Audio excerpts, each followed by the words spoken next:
백화점이 문을 열었다는 것입니다. 이 백화점에 가면은 자기 마음에 드는 그 남편감을 마음대로 고를 수 있다는 거예요. 그 소식을 듣고 그 동네에 있던 두 처녀가 남편감 구하러 가야겠다 하고 백화점에 들렀습니다.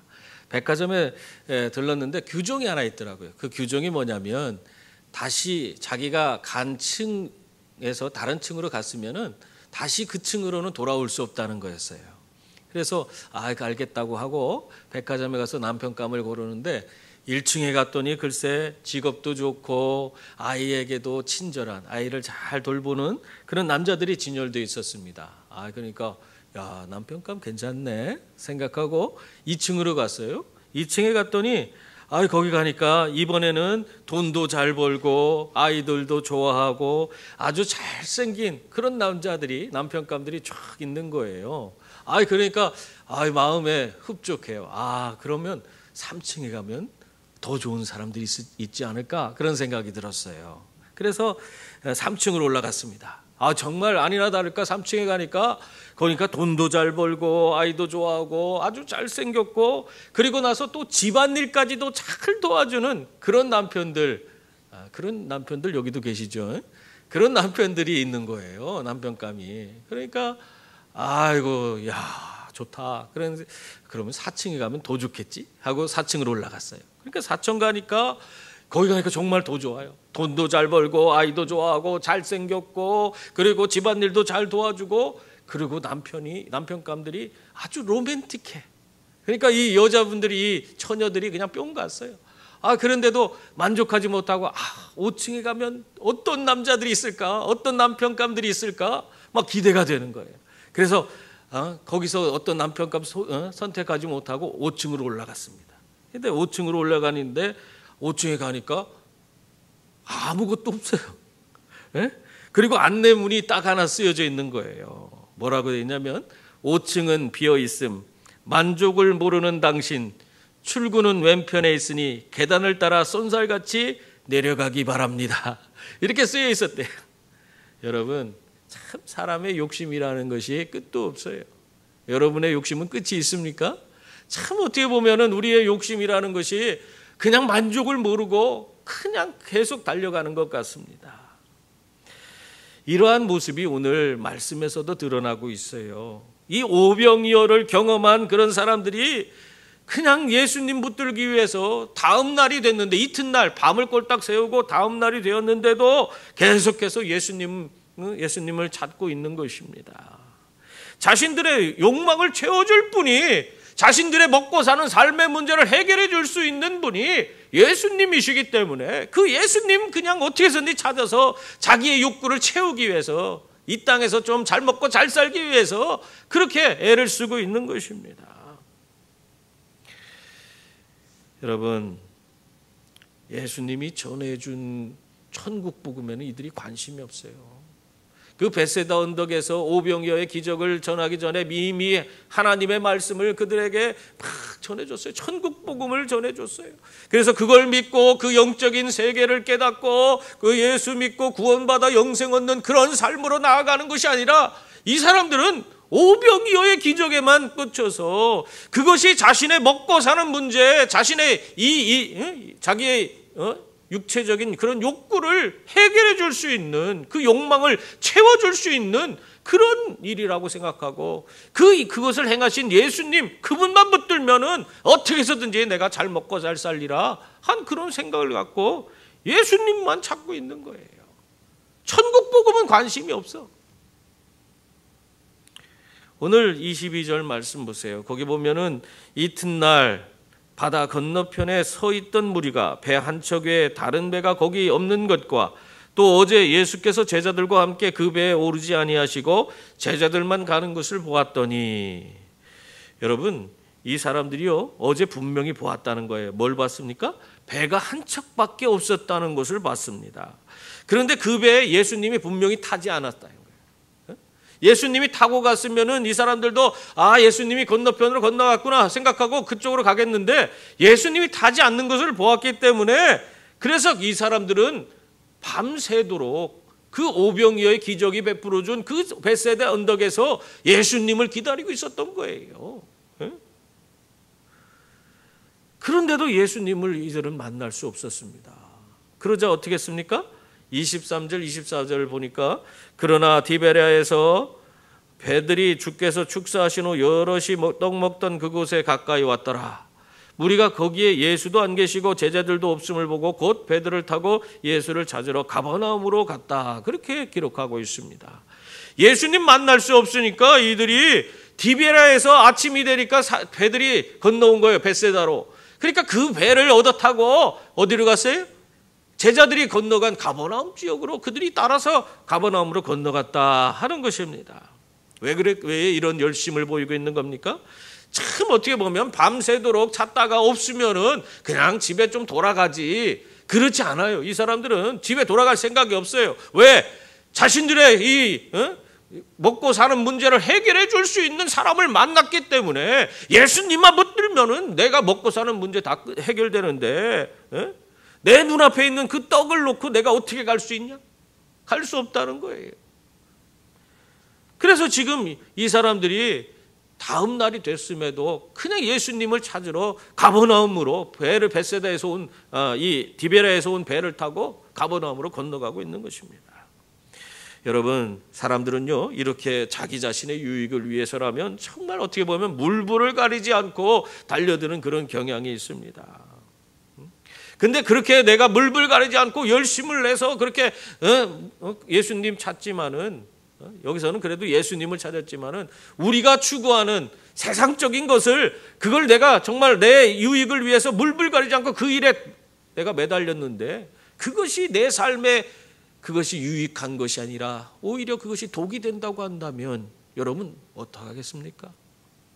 참 어떻게 보면은 그러한 이제까지의 자기의 수고와 모든 열심이 다 그것이 정말 헛수고가 되고 마는 거 아니겠습니까? 오히려 그것 때문에 자기 인생이 망쳐졌다면 그것보다 더 어리석은 일이 어디 있겠습니까? 여러분, 우리들이 하나님을 바라보지 못하고 자신의 삶에 그 먹고 사는 문제에 그냥 매달려서 인생의 욕망에 끌려서 우리가 살다 보면은 우리가 이렇게 정말 아무것도 깨닫지도 못하고 또 취하지도 못하고 허망한 그런 인생이 되고 마는 겁니다. 여러분의 인생이 어떻습니까? 화창한 봄날에 아이들이 공원에서 막 놀고 있었어요. 그랬더니 저 옆에서 3명의 그 아저씨들이 막 페인트를 칠하고 있는 거예요. 그러니까 이 아이들이 궁금했어요. 대체 저분들이 뭐 하나 해갖고는 그 근처에 가서는 어른들에게 그 3명의 그 아저씨들에게 이 아이들이 묻습니다. 아저씨들 지금 뭐 하세요? 그렇게 물었어요. 그러니까 이분들 중에 첫 번째 사람이 이렇게 얘기합니다. 지금 페인트 칠하고 있어. 야, 지금 내가 이거 하냐고 너무 힘드니까 야, 절로 가라. 여기 있지 말고 딴 데로 가라. 나 힘들어 죽겠다. 그러면서 아이들 쫓아버립니다. 그러니까 그 아이들이 가지 않고 그 옆에 있는 아저씨한테 또 물어요. 지금 아저씨 뭐 하세요? 그렇게 물으니까 이 두 번째 있던 그 아저씨가 하는 소리가 뭐 하기? 야, 돈 벌려고 내가 이렇게 열심히 일하고 있지. 아이고 힘들다. 피곤해 죽겠어. 그렇게 이야기를 하는 거예요.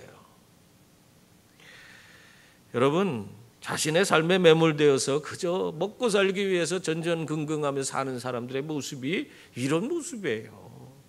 그런데 그 옆에 다른 한 분이 계셨는데 그 아저씨에게 아이들이 가서 거기서도 묻습니다. 아저씨 지금 뭐 하세요? 하니까 이 사람은 아주 즐거운 표정으로 전혀 다른 이야기를 하는 거예요. 뭐라고 하냐면 나는 지금 이 세상에서 가장 멋진 그림을 그리고 있어. 이렇게 얘기하는 거예요. 그러니까 아이들이 에이 벽에 그냥 하얀색 칠만 하는 거잖아요. 그게 뭐 멋진 그림이에요. 그림이 어디 있어요? 그렇게 얘기를 하는 거예요. 그러니까 이 아저씨가 하는 소리가 뭐라고 했냐면요. 여기 하얀 벽이 내가 지금 그리고 있는 그림이야. 이것이 작품이야. 나는 항상 이 깨끗한 벽을 만들어내고 그것을 아름답게 이렇게 칠하고 있단다. 그러면서 아이들한테 이야기를 했습니다. 아주 기쁨으로 즐겁게 이야기를 했어요. 여러분, 이 사람은 앞에 두 사람과는 전혀 다른 생각을 가지고 페인트를 똑같이 칠하고 있음에도 다른 모습을 보이고 있습니다. 자신의 유익만을 위해서 먹고 살기 위해서 일을 하는 그런 사람들의 모습이 아니라 어떻게 해요? 자기에게 주어진 그것에 대해서 자부심을 갖고 그것에 대해서 아주 기쁨으로 잘 감당하고 있는 그런 모습을 보이고 있는 것입니다. 그래서 이 사람은 그 일이 정말 자기에게 자부심이 있기 때문에 그 일 가운데에서 그 페인트 칠하는 일이지만 그 속에서 기쁨이 있고 감격이 있고 즐거움이 있는 거예요. 전혀 다른 삶을 살고 있잖아요. 여러분, 우리들은 어떻습니까? 지금 당장 내 눈앞에 먹고 사는 그 문제, 그거에 연연해서 지금 내가 살고 있지는 않습니까? 내 눈앞에 있는 떡을 움켜쥐려고 그것만을 위해서 애를 쓰고 살아가고 있지는 않습니까? 아니면 하나님을 바라보고 내게 주어진 그 사명을 깨닫고 그것을 기쁨으로 감당하며 여러분은 살고 있습니까? 정말 우리의 삶의 모든 것들이 다 하나님께서 허락하신 것을 우리가 믿고 정말 우리에게 주신 사명을 기쁨으로 감당하며 살아가는 그런 분들이 다 될 수 있기를 바랍니다. 이렇게 예수님을 가버나움에서 정신없이 찾던 그 사람들이 결국에 가버나움에서 예수님을 찾아냈어요. 25절 말씀에 보면 바다 건너편에서 만나 랍비여 언제 여기 오셨나이까 그렇게 이야기를 합니다. 예수님이 어떻게 가버나움에 오셨는지 사실 이 사람들은 관심이 없어요. 주된 관심사는 그거 아닙니다. 예수님이 뭐 바다 위로 오셨는지 육지로 오셨는지 이들이 관심 있을 것 같아요? 전혀 그거에 관심이 없습니다. 그들은 오직 예수님을 만나는 것이 더 중요한 거예요. 왜? 그 예수 그리스도께서 먹고 사는 문제를 해결해 줄 수 있는 분이기 때문에, 그렇기 때문에 그분은 다른 것은 다 필요가 없어요. 이러한 모습을 보이고 있는 그냥 오직 예수님만 붙들고 자기의 인생의 문제 해결하기 위해서 자기의 육체적인 욕구를 채우기 위해서 거기에만 급급해 있는 이 사람들에게 예수님이 이렇게 말씀하셨어요. 26절 말씀입니다. 예수께서 대답하여 이르시되 내가 진실로 진실로 너희에게 이르노니 너희가 나를 찾는 것은 표적을 본 까닭이 아니요 떡을 먹고 배부른 까닭이로다. 그렇게 말씀하고 있습니다. 예수님은 이 무리들이 예수님을 열심히 찾는 그 이유를 뭐라고 하고 있어요? 너희가 나를 찾는 것은 그것은 표적을 보고 내가 하나님의 아들 메시아이기 때문에 너희들을 구원해 줄 그런 분이기 때문에 너희가 나를 찾는 것이 아니라 너희가 내가 베풀어 준 떡을 먹고 배부른 까닭에 너희들의 육체적 욕구가 채워줄 수 있는 분이라는 그 사실 때문에 너희들이 나를 찾는구나. 지금 예수님 그 얘기를 하는 거예요. 여러분, 오늘 우리가 예수 그리스도를 믿고 오늘 이 자리에 나와서 예배하고 있습니다. 오늘 우리들은 예수님을 왜 찾고 있습니까? 정말 우리는 우리의 먹고 사는 문제 해결하기 위해서 나 잘 먹고 잘 살고 내가 안전하게 살고 하나님의 그런 보호하신 가운데서 잘 살기 위해서 잘 먹고 잘 살기 위해서 그렇게 살고 있는 것입니까? 우리의 세상적인 욕망을 주님이라면 채워줄 수 있기 때문에 그분에게 나와서 복받고 잘 먹고 잘 살기 위해서 그래서 내가 주님 앞에 나오는 것이에요. 우리가 예수님을 찾는 것이 무엇인지를 우리가 좀 제대로 한번 생각해 봐야 돼요. 예수님 앞에 나오면서 우리가 왜 나오는지 몰라요. 우리의 궁극적인 예수 그리스도를 우리가 예수 그리스도께 나오는 이유가 뭡니까? 예수 믿고 구원받아서 영생 얻고 이 땅에서부터 하나님 주신 그 풍성한 삶을 누리며 사는 거예요. 이 땅에서 주님께서 이루어 가신 그 일에 내가 동참하고 날마다 주님으로 말미암아 기뻐하고 감격하는 삶, 나를 통해서 이루시는 하나님의 위대한 일들을 바라보면서 정말 가슴 설레이며 정말 날마다 다이나믹한 그런 열정적인 삶을 살길 원해서 우리가 주님 앞에 나오는 겁니다. 그런데 그 생각을 못하고 그냥 잘 먹고 잘 살기 위해서 하나님이 내가 믿으면 보호해 주고 나에게 복 준다고 하니까 나 예수 믿는다. 그게 아니에요. 그러므로 여러분, 우리가 예수님 앞에 정말 온전히 더 주님께서 원하시는 예수 믿고 구원받아 이 땅에서부터 천국의 삶을 누리는 그런 복된 삶, 그리고 그분이 주신 사명을 이루며 날마다 주님 안에서 기뻐하는 삶을 누리는 그런 복된 자들이 다 될 수 있기를 바랍니다. 예수님은 이 육체적인 욕구를 채우기 위해 자신을 따라오는 이 사람들을 향해서 뭐라고 하셨어요?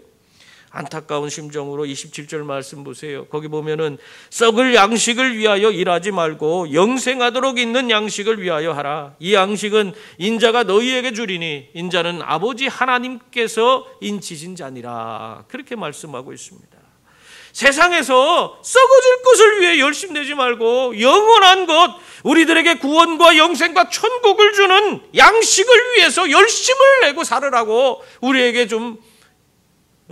우리에게 정말 예수님께서 답답한 심정을 가지고 말씀하고 있는 거예요.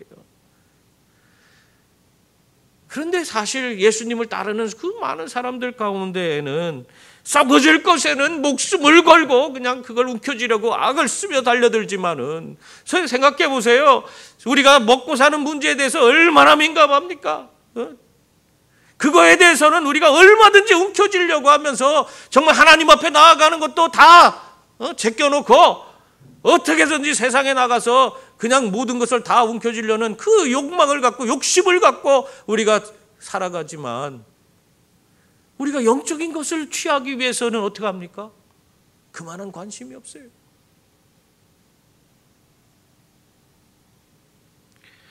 쉽게 얘기해서 우리가 이 예수 그리스도께서 이 땅에 제자 삼는 구조를 만들어 놓으셨어요.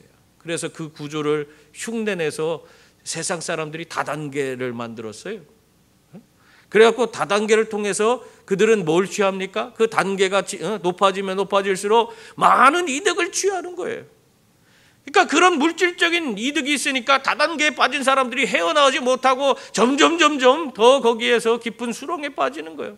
그런데도 계속 붙들고 있어요. 왜? 거기서는 물질적인 그런 충족을 이룰 수 있다는 뭔가가 있으니까. 썩어질 것을 그냥 붙잡을 수 있는. 그런데 교회에서는 예수 그리스도의 제자가 되고 훈련받고 우리가 이 땅에서 정말 주님의 제자로서의 삶을 살아가는 그런 모든 과정 하나하나 우리는 그 속에서 세상적인 물질적인 충족이 이루어지지 않습니다. 오히려 더 헌신하고 내 시간을 뺏기고 내 물질을 드리고 정말 더 힘들고 어렵고 고통스러운 그런 삶이 내게 주어질 수 있어요. 그렇기 때문에 어떻게 합니까? 그 길로 가기는 싫어해요. 그래서 관심이 없어요.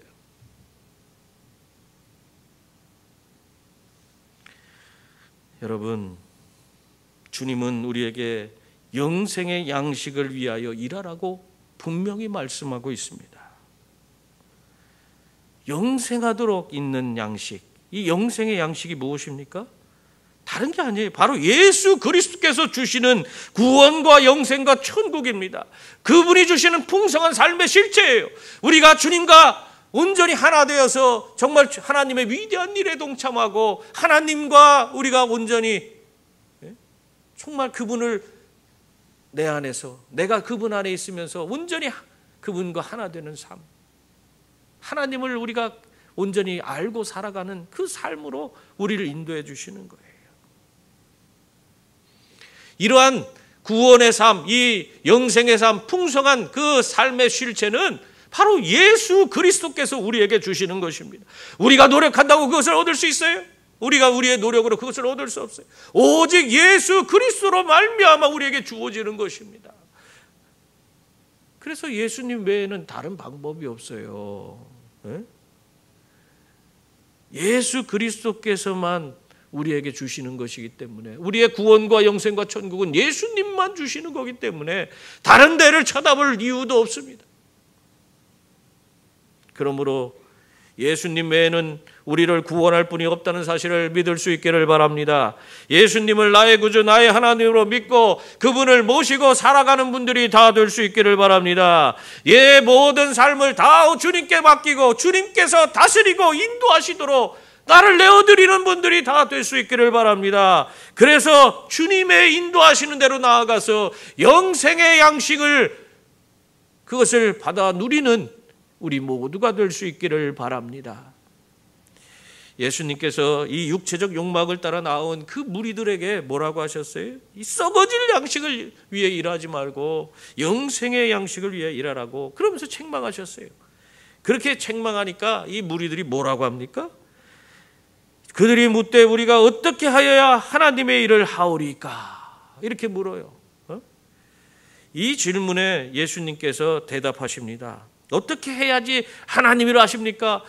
이렇게 얘기하니까 이 질문에 29절을 보면 예수께서 대답하여 이르시되 하나님께서 보내신 일을 믿는 것이 하나님의 일이니라. 그렇게 말씀하셨어요. 여러분, 무슨 말씀이에요? 한마디로 말하면 예수님 믿으라는 거예요. 예수님을 믿는 것이 바로 하나님의 일이라고 그렇게 말씀하신 것입니다. 예수님을 찾아온 그런 무리들은 하나님의 일을 자신들의 힘과 노력으로 해야 되는 그런 것으로 생각하고 있었습니다. 그런데 예수님의 대답은 그게 아니에요. 하나님의 일을 너희들의 힘과 노력으로 얻을 그런 하나님 일을 하는 것이 아니라는 거예요. 어떻게 하여야 하나님 일을 할 수 있습니까? 내가 어떻게 해야 됩니까? 내가 그런 생각을 갖고 나온 사람들에게 너희는 할 수 없다.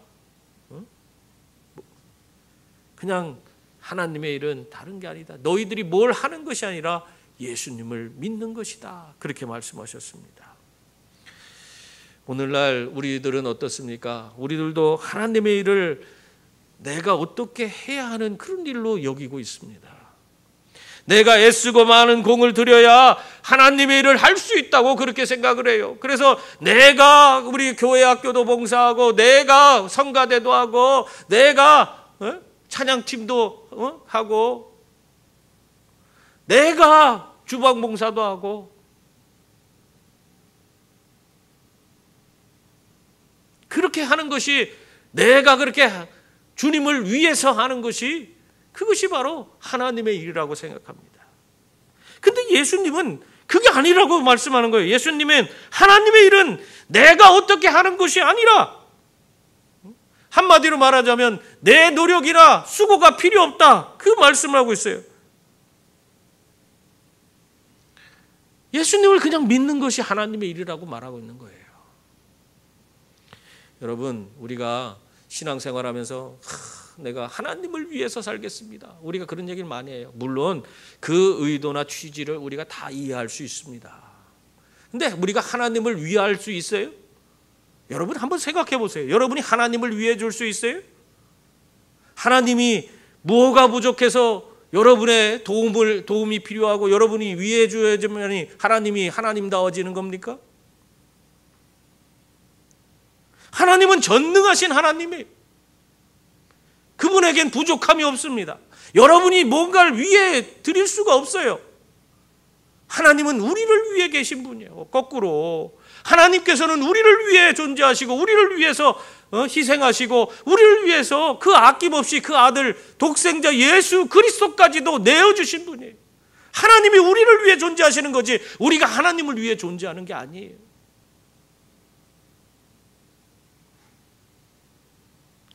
여러분, 하나님께서 예수 그리스도를 이 땅에 보내주셔서 우리가 그 예수 그리스도로 말미암아 우리 죄를 속량하게 하시고 예수 믿는 자들을 구원과 영생과 천국을 누리도록 그렇게 만들어 주셨잖아요. 하나님이 나를 위해서 그렇게 만들어 주신 거예요. 여러분, 그렇기 때문에 내가 하나님을 위해서 하는 것이 아니에요. 내 자신을 온전히 주님 앞에 온전히 드리고 나는 주님 예수 그리스도를 믿고 그 믿음 안에서 살아가는 겁니다. 내 자신을 주님께 다 드렸기 때문에 주인 되신 주님이 나를 통해서 주님의 일을 이루어 가시는 거예요. 왜 나를 통해서 이루실까요? 다른 피조물을 통해서 이룰 수도 있어요. 얼마든지 돌들로도 하나님을 찬양하게 할 수 있고 하나님의 위대한 일을 이루게 하실 수 있는 분이 우리 주님이십니다. 근데 왜 나를 통해서 하냐? 내가 하나님을 깨달을 수 있도록 하기 위해서, 하나님께서 내 삶에 오셔서 나를 들어 사용함으로 말미암아 하나님의 그 위대하심을 경험하고 날마다 주님 안에서 기뻐하고 감격하고 하나님과 동행하는 그 복된 삶을 살아갈 수 있도록 하기 위해서 하나님이 나를 위해서 나를 선택하시고 내 삶을 인도해 주시고 이끌어 주시는 겁니다.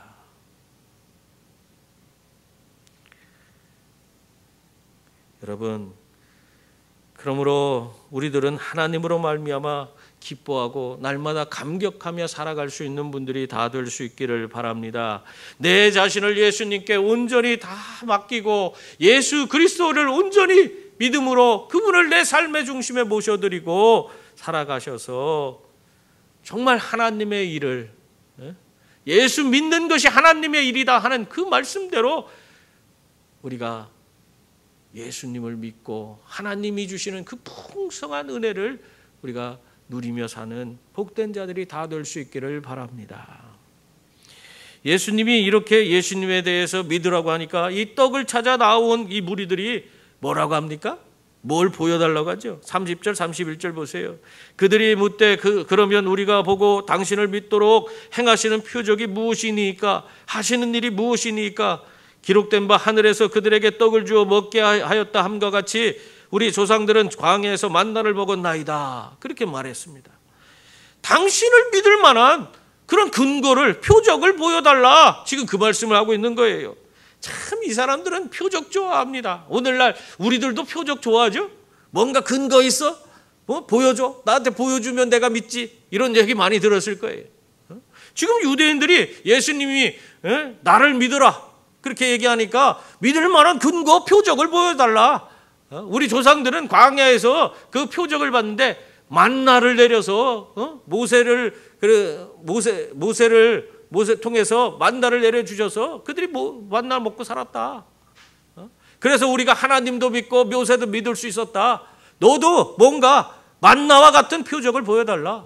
그러고 있는 거예요. 여러분, 지금 이 예수님을 찾아 나온 사람들이 왜 찾아 나왔습니까? 이미 이 사람들은 얼마 전에 오병이어의 기적을 경험한 사람들이에요. 이미 그 하늘에서 내리는 만나와 같은 그 놀라운 기적을 이들이 경험한 사람들이에요. 그럼에도 불구하고 그들은 지금 이 엉뚱하게 또 다른 표적을 또 달라고 그렇게 말하고 있는 거예요. 참 안타까운 현실입니다. 여러분, 우리가 표적을 많이 본다고 해서 우리가 믿음이 좋아질 것 같아요? 이스라엘 백성들이 광야 40년을 보냈는데 그 안에서 어떤 일이 있었습니까? 하나님께서 그들 가운데 임재하셔서 불기둥과 구름기둥으로 그 사람들을 인도해 주셨어요. 낮에는 구름기둥으로 장렬하는 태양빛을 가려주시고 밤에는 불기둥으로 이 밤에 해가 지면은 그 광야가 엄청 추운데 그 추위를 막아주셨어요. 그러면서 그들을 이끌어 가셨어요. 뿐만 아니라 그들이 물이 갈급해서 물을 달라 했을 때 반석에서 물이 나오도록 해서 그 반석의 물을 먹게 하셨습니다. 뿐만 아니라 그들이 먹을 것이 없게 되니까 하늘에 만나를 내려서 그들이 먹게끔 해주셨어요. 그뿐만입니까? 광야 40년 동안 사는 동안에 그 옷이 닳아지지 아니하고 신발이 헤어지지 않도록 그렇게 하나님께서 그들을 지켜주셨어요. 얼마나 놀라운 기적과 놀라운 표적들을 그들이 보고 살았습니까? 그런데도 그들의 입술에서 나오는 것은 무엇이었습니까? 원망과 불평이었어요. 결국에 이 놀라운 기적들을 경험한 이 사람들은 전부 다 가나안 땅에 들어가지 못했습니다. 젖과 꿀이 흐르는 가나안 땅에 들어간 자는 그 1세대 가운데서는 딱 2명이에요. 원망불평하던 사람들은 다 광야에서 죽고 여호수아와 갈렙만이 가나안 땅에 들어갈 수 있었습니다. 표적을 그렇게 보고 그런 사람들인데 원망불평하다가 다 광야에서 죽었어요.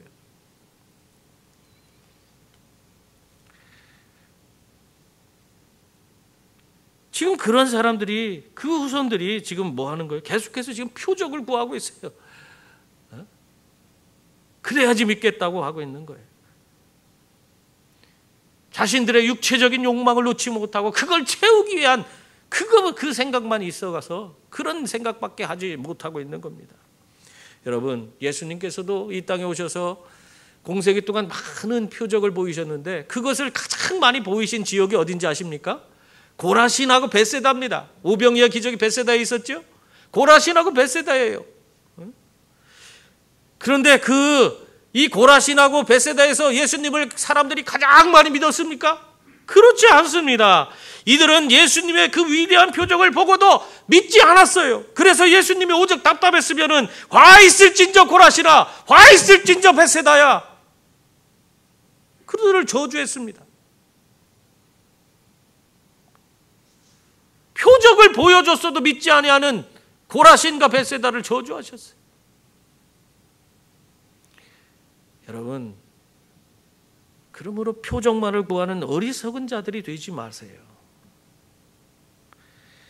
주님의 말씀을 듣고 말씀에 기초를 둔 그런 신앙생활을 온전히 할 수 있기를 바랍니다. 그래서 말씀 붙들고 주님께 온전히 나아가서 구원과 영생과 천국을 누리는 그런 분들이 다 될 수 있기를 바랍니다.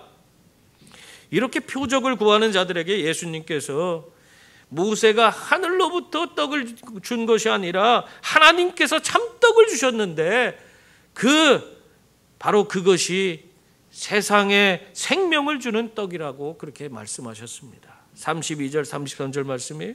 거기 보면 예수께서 이르시되 내가 진실로 진실로 너희에게 이르노니 모세가 너희에게 하늘로부터 떡을 준 것이 아니라 내 아버지께서 너희에게 하늘로부터 참떡을 주시나니 하나님의 떡은 하늘에서 내려 세상에 생명을 주는 것이니라. 그렇게 말씀했습니다. 여러분, 세상에서 자신들의 삶의 그 유익을 위해서 지금 떡을 구하는 그 사람들에게 예수님이 뭐라고 하시고 있는 거예요? 하나님이 주시는 참떡, 세상에 생명을 주는 떡, 그걸 구하라고 그렇게 말씀하고 있습니다. 바로 예수님 자신이 이 생명을 주는 떡에 자신을 비유하면서 말씀하시는 거예요. 여러분, 세상에서 먹고 사는 문제가 해결되었다고 여러분의 삶이 다 모든 문제가 다 없어진 겁니까? 여러분이 세상에서 모든 문제를 해결하고 세상의 모든 것들을 취한다고 해도 그 모든 것은 결국 어떻게 돼요? 다 썩고 마는 것입니다. 영원하지 않습니다. 하늘의 만나도 이 땅에 내려서 얼마 있지 못하고 그 만나도 다 썩어져 버렸습니다. 그러므로 여러분이 세상의 것으로 많은 것을 채운다고 한들 그것은 영원한 것이 아니에요. 중국의 인기 작가인 두홍이 있어요. 두홍이라는 사람, 두홍이 췌장암에 걸려서 결국 죽었는데 죽기 전에 그 딸들이 어머니를 어떻게 해서든지 어떻게 잘 살릴 수 있는 방법이 없을까 찾지 못해서 결국에 하나 찾은 게 있어요.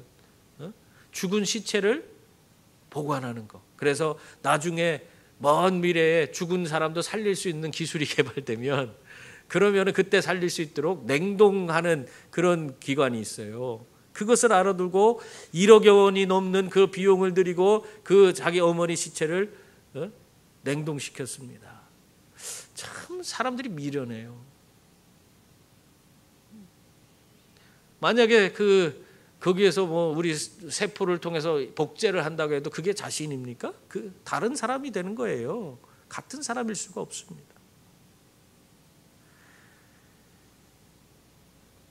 이렇게 사는 사람들이 세상에 썩어질 것을 어떻게 해서 넘겨지려고 하는 그런 모습, 이런 모습들을 보이고 있는 거예요. 근데 YMCA를 기반으로 청년 운동을 벌였던 이상재 선생님, 참 신앙이 좋은 분이셨죠. 이 이상재 선생님의 모습은 정말 달랐습니다. 이상재 선생님에게 한 청년이 막 헐레벌떡 뛰어 들어왔어요. 그러고 나서 이 선생님한테 이야기를 합니다. 선생님, 신문기사에 장수비법이 나와 있습니다. 선생님같이 훌륭한 분이 장수하시면 얼마나 좋은 일이 되겠습니까? 이거 보시고 오래오래 사세요. 그렇게 말했더니 이상재 선생이 껄껄껄 웃었대요. 웃으면서 하는 소리가 야야야, 나 그런 거 필요 없어. 그 사람들은 진짜 비법을 모르거든. 나는 영원히 사는 법을 이미 알고 있어. 그거 필요 없어. 그렇게 이야기를 했대요. 여러분, 우리의 죽음, 이미 이거는 우리 사람은 누구나 죽을 수밖에 없습니다. 죽음이 정해진 그런 삶에서 우리가 영생을 얻을 수 있는 유일한 방법은 죽음을 이기신 예수 그리스도를 믿는 것뿐인 줄 믿습니다. 다시 말하면 하나님이 주시는 참떡이신 예수님, 세상에 생명을 주는 떡을, 그것을 취하는 자가 영생을 얻는 거예요. 그러므로 여러분, 어리석은 자들처럼 세상의 욕망을 쫓아 사는 자들이 되지 마시고 하나님의 참떡이신 예수 그리스도를 온전히 모시고 여러분 매일의 삶을 그분과 동행하며 살아갈 수 있기를 바랍니다.